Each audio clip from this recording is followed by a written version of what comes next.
Who would have thought in 2022 we'd be talking about Black Ops 4? It dropped in 2018, and while it's since been retroactively praised as a nice departure from the formula, COD fans did not like it in the moment because of how different the game was. Black Ops 4's multiplayer, it was a huge change of pace thanks to things like specialist equipment, manual healing, armor, 150 health. You guys already know the drill here. It was a decent game on its own accord, but it rubbed a lot of COD players the wrong way, and I get it.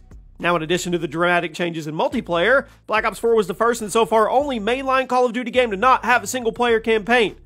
Welcome to Video Game Leaks, everybody. Chaos here. Today, we are going to show you what could have been, what once was, what never was, the Black Ops 4 scrapped campaign. That's right. It was there, and it was real.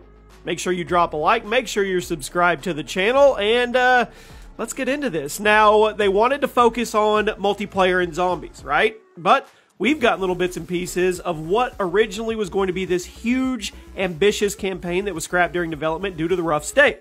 Now, the leak stated the multiplayer was originally something even more outlandish, with some playtesters even comparing it to Lawbreakers. Now, I don't have a lot of intel on the multiplayer, but I have a ton of information about the scrap campaign and what exactly you missed out on. Now, our information comes from a Reddit user named PurpleToaster20, awesome name, who has been searching this topic extensively and researching it, and in a thread, they posted everything, over 400 screenshots, receipts, just 100% legit, not sure why I voice cracked there. So in this video, we're going to go over everything and give you a clear picture of what this game would have been like, and if it's something that you guys would have liked to play. So, right out of the gate, one thing that I found interesting is the fact that most of these screenshots are from early 2017, but Specialist HQ is present in the build, meaning this weird campaign replacement mode was originally going to be in the game alongside the actual campaign. According to the leaker, the campaign was going to be called Career Mode, and it would actually be a 2v2 setup instead of a normal single-player experience. The mode was in development until early 2018, meaning it was scrapped with less than 10 months left on the clock. Now, one of the big reasons for canceling was the repetitive gameplay loop, which that kind of makes sense due to the 2v2 format.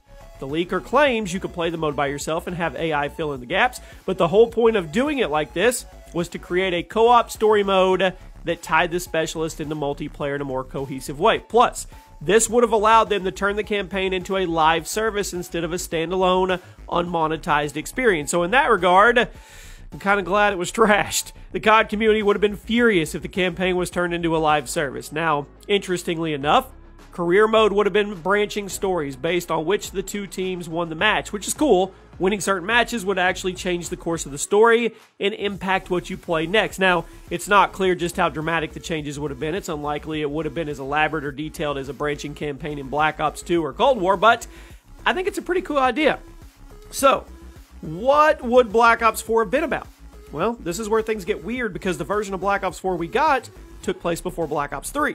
But apparently, this wasn't always the case. Originally, BO4 would have taken place after BO3 naturally, and Black Ops 3 takes place in the year 2065, while the version of Black Ops 4 we got took place in the 2040s. However, the scrap campaign took place in the year 2070, which makes it an actual sequel to Black Ops 3's mess of a storyline.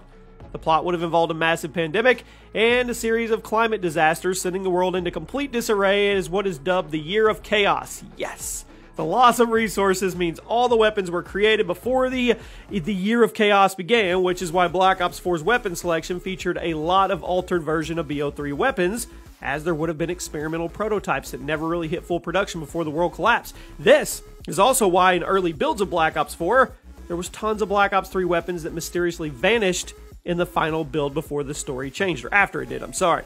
This also explains why many of the gun names were obvious references to Black Ops 3 weapons, the Kane-57, the ICR, so on and so forth.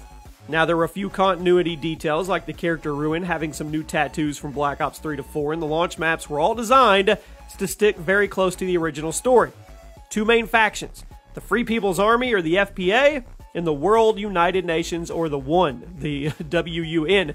Now, the WUN served as the main central government of the future world, while the FPA, they are a family of smaller governments who oppose the big one's leadership, and they're willing to fight against their control. The rebels versus the Empire, basically.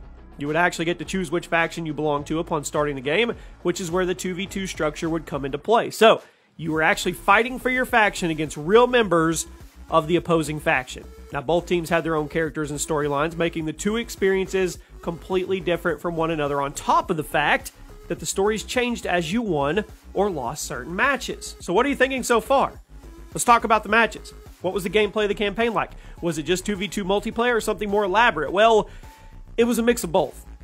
Each 2v2 mission was 15 to 20 minutes long, although not all of them were actually timed. Each mission took place in one of 6 locations, which are estimated to be about double the size of Black Ops 3's campaign mission, so they were pretty large levels by COD standards. You and your teammate, you would run around and fight AI enemies like a normal COD campaign, but eventually, you would reach a point in the mission where you would run into the opposing team of 2. Now, if all your health was depleted, you would go into this down but not out state and could be revived, but if you died, you would go back to the last checkpoint. Basically, the goal of each team is to hinder the progress of the other team while completing their own set of objectives along the way. It makes it kind of like this PvPvE situation. Now, there was also a number of abilities assigned to the D-pad, all of which were on a cooldown similar to the Cyber Core from Black Ops 3's campaigns. Then, there was a number of vehicles you could actually pilot, most of which were reused in the Blackout Battle Royale mode. You see how this all connects together? Missions would have had side objectives you could do. You could get extra XP, progress, stuff like that. There was also a companion system that allowed you to call in one of the specialists from multiplayer, and they would actually fight alongside you and make liberal use of their special abilities. You could even use them and give them basic commands by using the D-pad. Now, apparently, as you fought alongside your companion, your relationship with them would evolve and it would develop, making you care more about these characters that you played in multiplayer. I mean, it's crazy.